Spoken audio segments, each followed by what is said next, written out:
TTD మాజీ AVSO Satish Kumar హత్య కేసులో దర్యాప్తు ముమ్మరంగా కొనసాగుతుంది. ప్రత్యేక రైలులో సీన్ రీకన్స్ట్రక్షన్ చేశారు పోలీసులు. రాయలసీమ ఎక్స్ప్రెస్ వెళ్లినంత వేగంతోనే వీక్లీ ఎక్స్ప్రెస్ వెళ్తున్న రైలు నుంచి 2 బొమ్మలను అధికారులు తోసేశారు. దీంతో 2 బొమ్మలు పడిన చోటు నుంచి 2-3 అడుగుల లోపే ఉంది. రైల్వే ట్రాక్ నుంచి 100 అడుగులకు పైగా దూరంలో సతీష్ మృతదేహం కనిపించింది.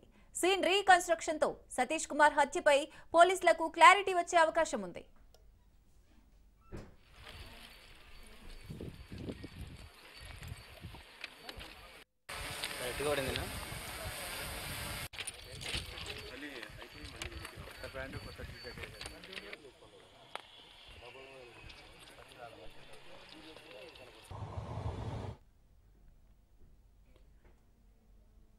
టీటీడీ మాజీ ఏవీఎస్ఓ సతీష్ కుమార్ హత్య కేసులో దర్యాప్తు ముమ్మరంగా కొనసాగుతుంది. ప్రత్యేక రైల్లో సీన్ రీకన్స్ట్రక్షన్ చేశారు పోలీసులు. రాయలసీమ ఎక్స్ప్రెస్ వెళ్లినంత వేగంతోనే వీక్లీ ఎక్స్ప్రెస్ వెళ్తున్న రైలు నుంచి 2 బొమ్మలను అధికారులు తోసేశారు. దీంతో 2 బొమ్మలు పడిన చోటు నుంచి 2-3 అడుగుల లోపే ఉంది.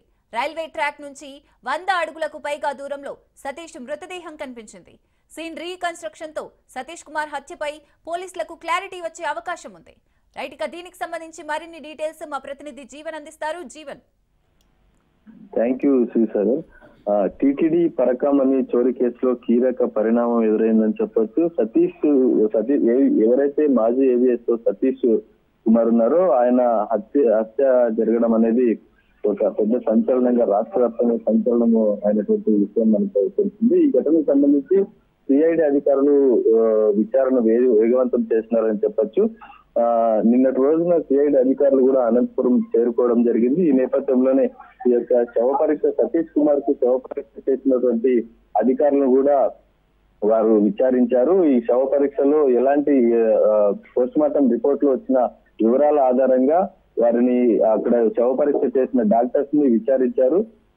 ముందుగా గుంతకల్ నియోజకవర్గం చేసి రైల్వే భద్రతా కార్యాలయానికి చేరుకుని అక్కడ బోగిలను శుభ్రం చేసినటువంటి సిబ్బందిని, తర్వాత అక్కడ లోకో పైలట్ ని వీరందరినీ కూడా విచారించారు. అక్కడ విచారించిన అనంతరం అనంతపురం చేరుకున్నారు. అనంతపురం చేరుకున్న తర్వాత డాక్టర్లతో సమావేశమయ్యి శవ పరీక్ష చేసినటువంటి డాక్టర్లు కూడా వాళ్ళు విచారించడం జరిగింది. ఈ నేపథ్యంలోనే డిఐజీ శ్రీమోసితో తర్వాత జిల్లా ఎస్పీతో కూడా వారు ప్రత్యేక సమావేశం నిర్వహించి సంఘటన జరిగినటువంటి ప్రాంతానికి ఏదైతే ఈ జూటూరు కోమలి మధ్య రైల్వే ట్రాక్ వద్ద సంఘటన జరిగిందో ఆ సంఘటన జరిగిన ప్రాంతానికైతే అక్కడ వారు వెళ్లి సీన్ రీకన్స్ట్రక్షన్ చేయడం జరిగింది.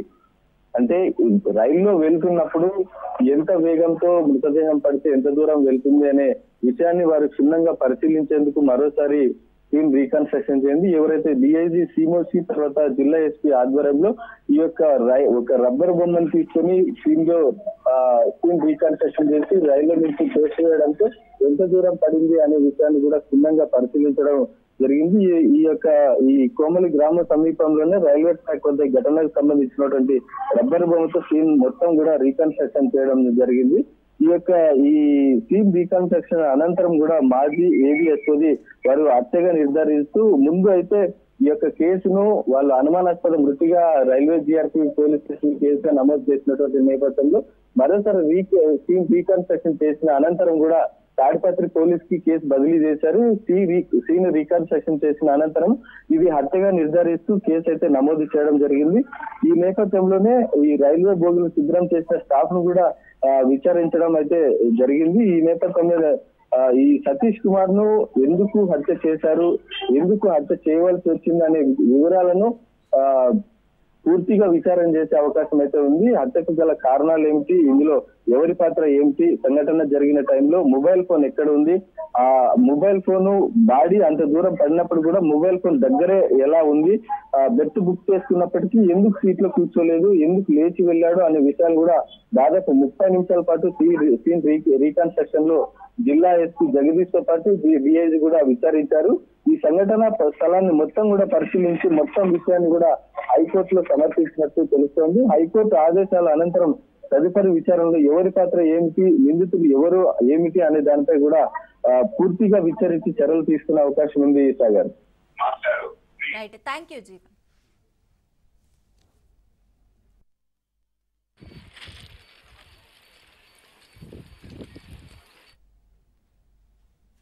దేశవ్యాప్తంగా విడుదలైన సినిమాలను ఓటీటీ కంటెంట్లను గంటలోనే పైరసీ చేసి విడుదల చేస్తున్న ఐబొమ్మ నిర్వాహకుడు ఇమ్మడి రవికి నాంపల్లి కోర్టు రిమాండ్ విధించింది. 2 వారాల రిమాండ్ విధించింది. కుకట్పల్లిలోని ఒక ఫ్లాట్లో ఉండగా సైబర్ క్రైమ్ పోలీసులు అతడిని అరెస్ట్ చేశారు. అనంతరం నాంపల్లి కోర్టులో హాజరుపరచగా న్యాయమూర్తి రిమాండ్ విధించారు. ఇమ్మడి రవిని పోలీసులు చెంచల్గూడ జైలుకు తరలించారు.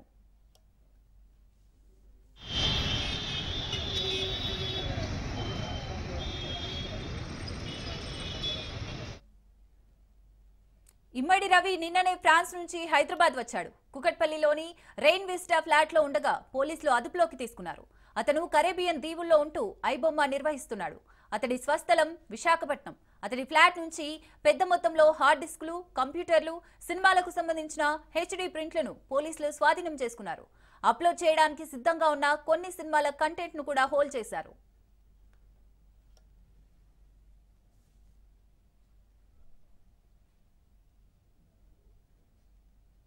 సాఫ్ట్వేర్ ఇంజనీర్ నుంచి పైరసీ కింగ్ పింగ్ గా మారాడు ఇమ్మడి రవి. బెట్టింగ్ యాప్స్ ప్రమోషన్స్ తో కోట్లు సంపాదించాడు. కరేబియన్ దీవులకు వెళ్లే ముందు హైదరాబాద్ లో సాఫ్ట్వేర్ కంపెనీ స్థాపించాడు. ముంబై యూనివర్సిటీలో ఎంబీఏ చేశాడు. కొన్ని సంవత్సరాలుగా పెద్ద ఎత్తున సినిమాలు పైరసీ చేస్తూ సినిమా ఇండస్ట్రీకి 3,000 కోట్ల నష్టం వాటిల్లేలా చేశాడు. రవికి కొంతకాలంగా భార్యతో విభేదాలున్నాయి. విడాకుల కోసం హైదరాబాద్ కు వచ్చాడు. రవి వస్తున్న సమాచారాన్ని అతని భార్య పోలీసులకు అందించింది. భార్య ఇచ్చిన సమాచారంతో రవిని పట్టుకున్నారు పోలీసులు.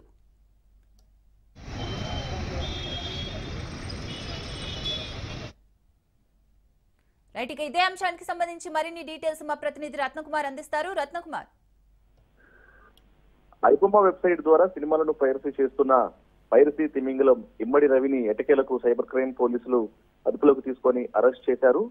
అతను మొదటి నుంచి కూడా అనేక సినిమాలను, కొత్తగా రిలీజ్ అయినటువంటి ప్రతి సినిమాను క్షణాల్లోనే ఐబొమ్మ వెబ్సైట్ లో అప్లోడ్ చేసి పెద్ద ఎత్తున సంపాదించినట్టు కూడా ఐడెంటిఫై చేయడం జరిగింది. అయితే వాస్తవానికి ఐబొమ్మ రవిగా పేరు పొందిన ఇమ్మడి రవి అతను గతంలో సాఫ్ట్వేర్ ఇంజనీర్ గా పనిచేయడం జరిగింది. తర్వాత నెదర్లాండ్స్, కరీబియన్ దీవులకు వెళ్లే ముందు హైదరాబాద్ లో సాఫ్ట్వేర్ కంపెనీ నెలకొల్పినట్లు తెలుస్తోంది. వెబ్ డిజైన్ సర్వీస్ ఇస్తామని సాఫ్ట్వేర్ కంపెనీని స్థాపించాడు. ఈఆర్ ఇన్ఫోటెక్ అనే సాఫ్ట్వేర్ కంపెనీకి సిఇఓగా ఉన్నట్లు పోలీసులు ఐడెంటిఫై చేశారు. అయితే ఇమ్మడి రవి ముంబైలో ఎంబీఏ పూర్తి చేశాడు. తన యొక్క టాలెంట్ ను ఉపయోగించి, ఎందుకంటే ఎంబీఏ కంప్లీట్ చేసిన తర్వాత పూర్తిగా సాఫ్ట్వేర్ల అప్డేట్స్ కు సంబంధించి, అలాగే కొత్తగా ఎలా చేయొచ్చు, ఈజీ మనీ అనేది ఎలా సంపాదించవచ్చు అనే దాని మీద టెక్నాలజీని ఉపయోగించుకొని ఈ టెక్నాలజీ ద్వారా ఐబొమ్మను ఏర్పాటు చేయడం జరిగింది. ఐబొమ్మను ఏర్పాటు చేసి సినిమాలను పైరసీ చేస్తూ ఉన్నాడు. ఇలా గత సంవత్సరం సినీ ఇండస్ట్రీకి సంబంధించినటువంటి నిర్మాతలు తెలియజేసిన క్రమంలోనే దాదాపు 3,000 కోట్ల రూపాయలు ఈ యొక్క ఐబొమ్మ ఏదైతే ఇటు సినిమాలు పైరసీ అవడం వల్ల 3,000 కోట్ల రూపాయల ఆదాయానికి గండికొట్టినట్లు కూడా నిర్మాతలు తెలియజేయడం జరిగింది. ఇందులో ఐబొమ్మ రవి, ఇటు ఐబొమ్మ అనేటువంటి యాప్ ఏదైతే ఉందో, రవి నిర్వహిస్తున్నటువంటి యాప్ యొక్క పాత్ర అనేది చాలా కీలకంగా ఉంటుంది. ఆ వెబ్సైట్, ఈ వెబ్సైట్ ద్వారానే అనేక మంది ఈ పైరసీ సినిమాలను చూసుకుంటూ సినిమా థియేటర్లకు వెళ్లకుండా పెద్ద ఎత్తున నిర్మాతలకు నష్టం రావడంలో ఐబొమ్మ రవి యొక్క పాత్ర అనేది చాలా కీలకంగా ఉంది. ఈ క్రమంలోనే సినీ ఇండస్ట్రీ నుంచి వచ్చినటువంటి ఫిర్యాదుల నేపథ్యంలోనే అతని కోసం టార్గెట్ చేశారు. ఖచ్చితంగా అతను ఎలాగైనా పట్టుకోవాలనేటువంటి ఆలోచన చేయడం జరిగింది. ఇక గత కొంతకాలంగా ఐబొమ్మ రవికి తన భార్యతో విభేదాలు ఉన్నట్లు తెలుస్తోంది. కొంతకాలంగా తను ఫ్రాన్స్ లో నివాసం ఉంటున్నాడు.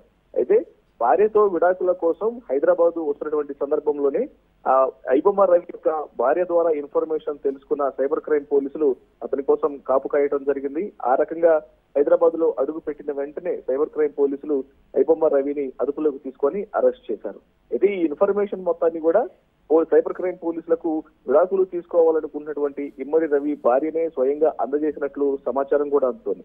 ఏది ఏమైనప్పటికీ మొత్తానికి 100 కోట్ల రూపాయలు, 1,000 కోట్ల రూపాయలను సినీ ఇండస్ట్రీకి నష్టం చేకూరుస్తున్నటువంటి ఐబొమ్మ నిర్వాహకుడు ఇమ్మడి రవిని పోలీసులు పట్టుకుని అరెస్ట్ చేయడం జరిగింది. గతంలో అతను సవాల్ కూడా విసిరాడు.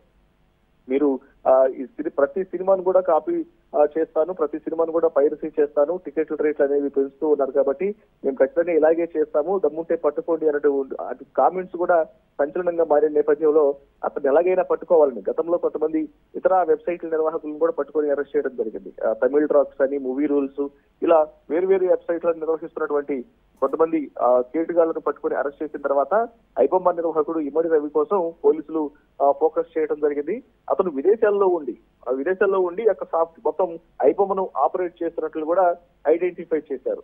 సో ఈ క్రమంలోనే ఫ్రాన్స్ లో ఉన్న విషయం తెలుసుకొని అక్కడ నుంచి హైదరాబాద్ కు వస్తున్న సందర్భంలోనే అతన్ని పట్టుకొని అరెస్ట్ చేయడం జరిగింది. Right, thank you Ratnakumar.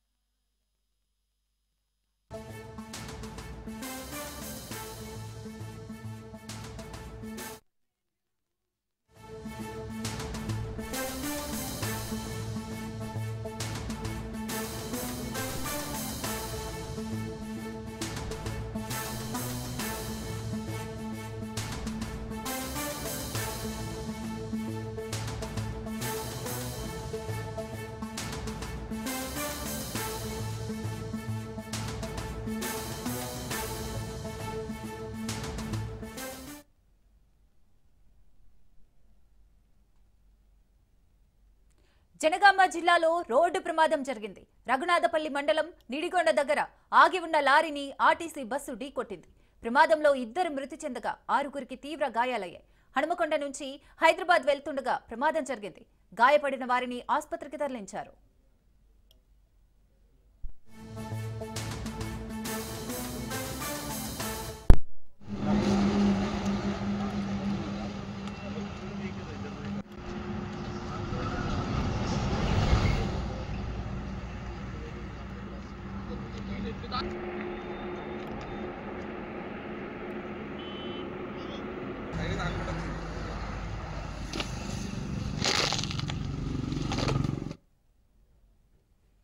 Jangaon జిల్లాలో రోడ్డు ప్రమాదం జరిగింది. రఘునాథపల్లి మండలం నిడిగొండ దగ్గర ఆగి ఉన్న లారీని ఆర్టీసీ బస్సు ఢీకొట్టింది. ప్రమాదంలో 2 మృతి చెందగా 6గురికి తీవ్ర గాయాలయ్యాయి. హనుమకొండ నుంచి హైదరాబాద్ వెళ్తుండగా ప్రమాదం జరిగింది. గాయపడిన వారిని ఆసుపత్రికి తరలించారు.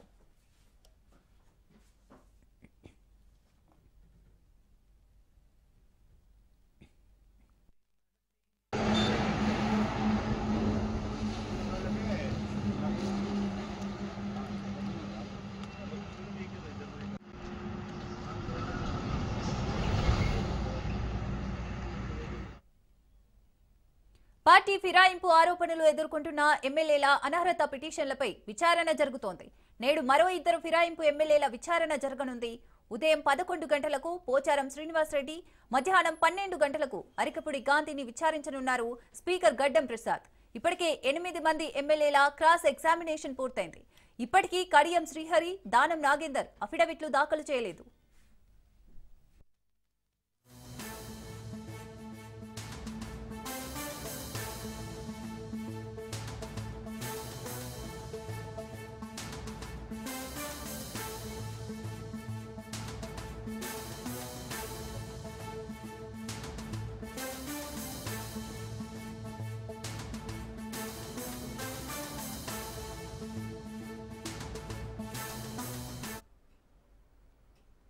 పార్టీ ఫిరాయింపు ఆరోపణలు ఎదుర్కొంటున్న ఎమ్మెల్యేల అనర్హత పిటిషన్లపై విచారణ జరుగుతోంది. నేడు మరో 2 ఫిరాయింపు ఎమ్మెల్యేల విచారణ జరగనుంది. ఉదయం 11 గంటలకు పోచారం శ్రీనివాసరెడ్డి, మధ్యాహ్నం 12 గంటలకు అరికపుడి గాంధీని విచారించనున్నారు స్పీకర్ గడ్డం ప్రసాద్. ఇప్పటికే 8 మంది ఎమ్మెల్యేల క్రాస్ ఎగ్జామినేషన్ పూర్తయింది. ఇప్పటికీ కడియం శ్రీహరి, దానం నాగేందర్ అఫిడవిట్లు దాఖలు చేయలేదు.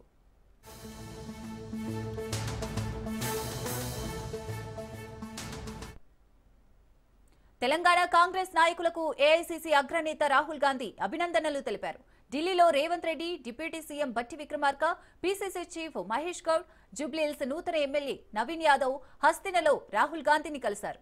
జూబ్లీహిల్స్ ఉప ఎన్నికల్లో గెలుపు, రాష్ట్రంలో తాజా రాజకీయ పరిణామాలపై చర్చించారు. రాష్ట్రంలో జరిగిన జూబ్లీహిల్స్ ఉప ఎన్నికల్లో బీఆర్ఎస్ అభ్యర్థి మాగంటి సునీతపై 25,000 ఓట్లకు పైగా మెజారిటీతో గెలుపొందడం జూబ్లీహిల్స్ నియోజకవర్గ చరిత్రలోనే గొప్ప విజయంగా కాంగ్రెస్ భావిస్తోంది. నూతనంగా ఎన్నికైన ఎమ్మెల్యే నవీన్ యాదవ్ కి శుభాకాంక్షలు తెలిపారు రాహుల్ గాంధీ.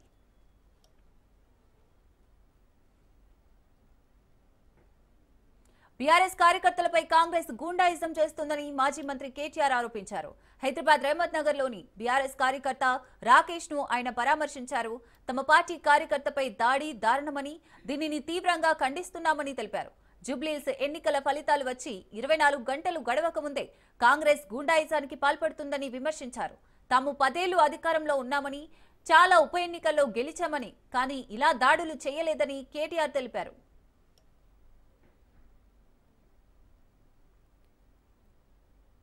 మాగంటి గోపీనాథ్ గారి సతీమణి శ్రీమతి మాగంటి సునీత గోపీనాథ్ గారు పోటీ చేసి ఇంకా ఎన్నికల ఫలితాలు వచ్చి 24 గంటలు కూడా కాలేదు. సరే, ఎన్నికల్లో అధికార పార్టీ చేసిన అరాచకాలు, అధికార యంత్రాంగాన్ని అడ్డం పెట్టుకొని చేసిన దుర్మార్గాలు, ఎలక్షన్ కమిషన్ చేష్టలుడిగి కళ్ళప్పగిచ్చి చూసిన వైనం, ఎన్నిటి ఫలితంగా మేము ఎన్నికల్లో సాంకేతికంగా ఓడిపోవడం జరిగింది. మా పార్టీ కార్యకర్తలు, నాయకుల మీద ఇవాళ గూండాయిజానికి, రౌడీయిజానికి కాంగ్రెస్ పార్టీ ఏదైతే దిగజారుడు రాజకీయాలు చేస్తుందో, నేను రేవంత్ రెడ్డి గారికి ఒకటే చెప్తాను. 10 ఏళ్ళు మేము ప్రభుత్వంలో ఉన్నప్పుడు మీరు ప్రతిపక్షంలో ఉన్నారు. ఎన్నడన్నా ఈరోజు ఇక్కడ మా సోదరుడు రాకేష్ క్రిస్టోఫర్ గారి మీద జరిగిన దాడి జరిగినట్టుగా ఒక ఉప ఎన్నికల్లో గెలిచిన తర్వాత ఎక్కడన్నా మా ప్రభుత్వ హయాంలో మా కార్యకర్తలు కానీ, మా పార్టీ నాయకులు కానీ హద్దులు దాటి ఈ రకంగా ప్రవర్తించారా ఒక్కసారి గుర్తు తెచ్చుకోండి. ఒకవేళ మేము కూడా ఆనాడు 7 ఉప ఎన్నికల్లో, 2 కార్పొరేషన్ ఎన్నికల్లో, జిల్లా పరిషత్ ఎన్నికల్లో గెలిచిన తర్వాత విజయ గర్వంతో విర్రవీగి నిన్న మీ వాళ్ళు ప్రవర్తించినట్టుగా మా పార్టీ గుర్తైన కారు గుర్తుని ఏదో ఊరేగింపు చేస్తూ, అవహేళన చేస్తూ చిల్లరగా ప్రవర్తించుంటే ఇవాళ మీరు ఎక్కడ ఉండేటోళ్ళు ఆలోచించుకోండి. తెలంగాణ సీఎం రేవంత్ రెడ్డిపై బీఆర్ఎస్ ఎమ్మెల్సీ దాసోజు శ్రవణ్ నిప్పులు చెరిగారు. కాంగ్రెస్ పార్టీకి బలముంటే అజారుద్దీన్ కు టికెట్ ఎందుకు ఇవ్వలేదని రేవంత్ రెడ్డిని ఆయన నిలదీశారు. జూబ్లీహిల్స్ ఉప ఎన్నికకు సంబంధించి చాలా సర్వేల్లో రేవంత్ రెడ్డి నేతృత్వం వహిస్తున్న కాంగ్రెస్ పార్టీ ప్రాబల్యం కంటే నవీన్ యాదవ్ కు ప్రాబల్యం ఎక్కువ అని తేలిందని అన్నారు. మల్లా తానే గెలిచినట్లు ప్రజలను మభ్యపెడుతున్నారని విమర్శించారు. అసదుద్దీన్ అక్బరుద్దీన్ కాళ్లు మొక్కి బండి సంజయ్ తో కుమ్మక్కై బీజేపీ ఓట్లన్నీ కూడా కాంగ్రెస్ కు ట్రాన్స్ఫర్ చేయించుకొని బోగస్ ఓట్లతో గెలిచినటువంటి ఒక రేవంత్ రెడ్డి గారు తానేదో సాధించినట్టుగా చిల్లర మల్లర మాట్లాడిన ఒక మాటలను తీవ్రంగా ఖండిస్తా ఉన్నాం. ఆయన 100 ఎలుకలు తిన్న పిల్లి తీర్థయాత్రలకు పోయిందట. ఆయన రాజకీయ హిత సుభాషితాలు చెప్తా ఉన్నాడు. లాస్ట్ ఇయర్ లోనే రాజకీయాలు చేయాలా, 4 ఏళ్లు పరిపాలన అభివృద్ధి గురించి మాట్లాడాలని చెప్పని ఒక చెత్త సంస్కృతికి కక్ష, కుట్ర, కార్పణ్యం, కుతంత్రం, లేనిపోని అపవాదులు, ఆరోపణలు, తప్పుడు కేసులు, వీటి ఆధారంగా 2 సంవత్సరాల పాటు పరిపాలన కొనసాగించిన చెత్త ముఖ్యమంత్రి ఎవరు అంటే రేవంత్ రెడ్డి గారు. ఈ యొక్క నెగటివ్ మైండ్ సెట్ తో కేసీఆర్ గారి పైన, కేటీఆర్ గారి పైన, హరీష్ రావు గారి పైన దుమ్మెత్తిపోయాలా, క్యారెక్టర్ అసాసినేట్ చేయాలన్నటువంటి ఒక దుగ్ధతో పరిపాలనపై పట్టుకోల్పోయి ఇవాళ రాష్ట్రం మొత్తం కూడా అధోగతైన పాలు ప్రజలందరికీ దిగ్విజయమే. సిఏజీ లెక్కలు చెప్తా ఉన్నాయి. ఆయన అనుకుంటా ఉన్నాడు, కేటీఆర్ గారు, హరీష్ రావు గారి మధ్యన పంచాయతీలు ఉన్నాయి, ఈయన కుర్చీ కోసం ఆయన కుర్చీ కోసం ఈయన కొట్లాడుతున్నాడు అని చెప్పండి. సొంత కుర్చీ కింద ఎన్ని కుంపట్లు ఉన్నాయో ఒక్కసారి చూసుకో రేవంత్ రెడ్డి గారు. నిన్న ఎందుకు బీహార్కు పిలవలే? బీహార్ ప్రచారానికి రేవంత్ రెడ్డిని ఎందుకు పిలవలే? ఇవాళ ఉత్తమ్ కుమార్ రెడ్డి, కోమటిరెడ్డి రాజగోపాల్ రెడ్డి, పొంగులేటి శ్రీనివాస్ రెడ్డి, ఈ ముగ్గురు కలిసి నీ కుర్చీని ఎప్పుడు పడితే అప్పుడు గుంజుకుందామా అని చెప్పని వాళ్ళు కుంపట్లు పెట్టుకొని సిద్ధంగా కూర్చున్నారు. మళ్ళీ వచ్చి నువ్వు హరీష్ రావు గారి గురించి, కేటీఆర్ గారి గురించి, కేసీఆర్ గురించి మాట్లాడుతున్నావు. నీ కుర్చీ నువ్వు కాపాడుకోవా మొదలు. ఎండ్రకిచ్చల గంప ఇది మీది, మీ ప్రభుత్వం. ఒకరికంటే ఒకడికి సయోధ్య ఉందా చెప్పుని మీరు గుండె మీద చేయబెట్టుకొని చెప్పండి. రేవంత్ రెడ్డి గారు, మీ మంత్రులు, మీకు సయోధ్య ఉందా? విశాఖ సిఐఐ భాగస్వామ్య సదస్సు చరిత్ర తిరగరాసేలా సూపర్ హిట్ అయిందని సీఎం చంద్రబాబు అన్నారు. కూటమి ప్రభుత్వం వచ్చిన 17 నెలల్లో 20 లక్షల కోట్లకు పైగా పెట్టుబడులు సాధించామన్నారు. విశాఖ వేదికగా జరిగిన 30వ సిఐఐ 2 రోజుల భాగస్వామ్య సదస్సులో 613 ఒప్పందాల ద్వారా 13.25 లక్షల కోట్ల పెట్టుబడులు సాధించామని తెలిపారు. వీటి ద్వారా 16 లక్షలకు పైగా ఉద్యోగ ఉపాధి అవకాశాలు లభిస్తాయని ఆశాభావం వ్యక్తం చేశారు. భాగస్వామ్య సదస్సులో దాదాపు 5,587 మంది పాల్గొని కలిసికట్టుగా విజయవంతం చేశారన్నారు. 3 రోజులు కలిపి 16 లక్షల కోట్లకు పైగా పెట్టుబడులు సాధించినట్లు చెప్పారు. దగ్గర 17 నెలలైంది ప్రభుత్వం వచ్చి. ఈ 17 నెలల ప్రభుత్వంలో 20 లక్షల ప్లస్ ఇన్వెస్ట్మెంట్స్ ని అట్రాక్ట్ చేయగలిగాం. ఇప్పుడు ఒక్క ఈ కాన్ఫరెన్స్ లో మాత్రం ఈ సబ్మిట్ లో మీరు చూస్తే 613 ఎంఓయూలు చేశారు. 13,25,000 కోట్ల రూపాయల పెట్టుబడులు వచ్చాయి. 16,31,000 మందికి ఎంప్లాయ్మెంట్ వచ్చే అవకాశం ఉంది. ఇందులో బ్రేకప్ కూడా ఫర్దర్ గా వెళ్తే ఎనర్జీ 63 వచ్చాయి.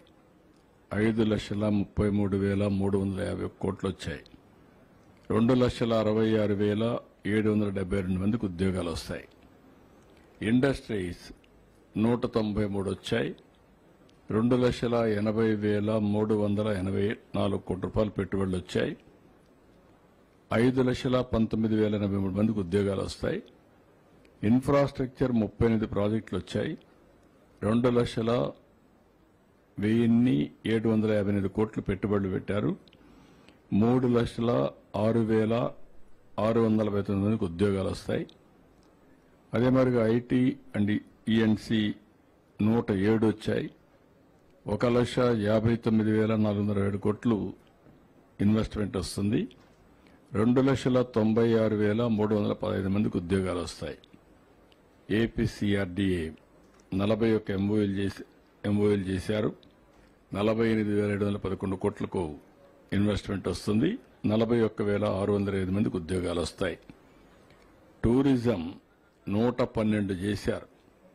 21,036 కోట్లు ఒక టూరిజంలో చేశారు. దీనివల్ల 1,05,084 మందికి ఉద్యోగాలు వస్తాయి. గత వైసీపీ ప్రభుత్వ హయాంలో విచ్చలవిడిగా అవినీతి అక్రమాలు జరిగాయన్నారు ఎమ్మెల్యే వరదరాజులు రెడ్డి. అందుకు నిదర్శనమే కడప జిల్లా ప్రొద్దుటూరు మున్సిపాలిటీ పరిధిలోని 43 మంది అధికారులు సిబ్బందిపై చర్యలకు ఆదేశించామని తెలిపారు. గత 5 ఏళ్ల వైసీపీ పాలనలో ఎమ్మెల్యేగా రాచమల్లు ఇష్టాసారంగా వ్యవహరించారని ఆరోపించారు ఎమ్మెల్యే వరదరాజులు. వాళ్ల తప్పులతోనే నేడు అధికారులు బలయ్యారని విమర్శించారు. ప్రభుత్వం అధికారంలోకి వచ్చిన తర్వాత ముఖ్యమంత్రి చంద్రబాబు నాయుడు గారి నాయకత్వంలో కూటమి ప్రభుత్వం ఏర్పాటైంది. కూటమి ప్రభుత్వం ఏర్పాటైన తర్వాత నేను ప్రొద్దుటూరు శాసనసభ్యుని కూడా ఎన్నికైనాను. మరి అప్పుడు గత 5 సంవత్సరాల్లో జరిగిన మున్సిపాలిటీలో జరిగిన అవినీతి కార్యక్రమాలన్నిటి మీదను ముఖ్యమంత్రి గారితో విచారణ చేయించండి. కొంత డబ్బులు దొంగ బిల్లులు వేసుకొని తినేసినారు. చాలా వరకు నాసిరకంగా పనులు చేసి తినేయడం జరిగింది.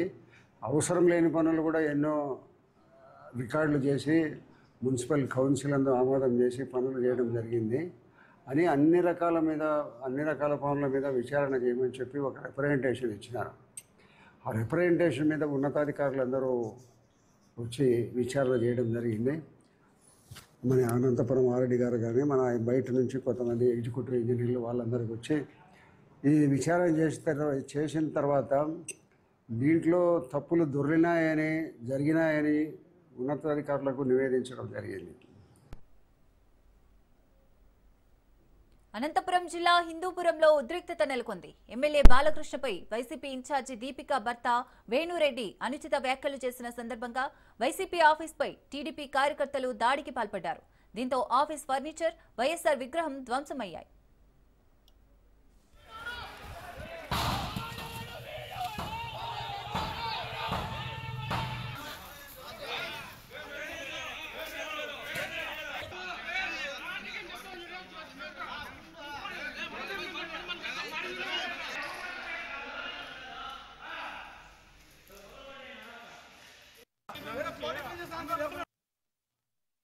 ఇది హిందూపురం చరిత్రకే మాయని మచ్చ. ఇలాంటి సంస్కృతి మా హిందూపుర వాసులది కాదు.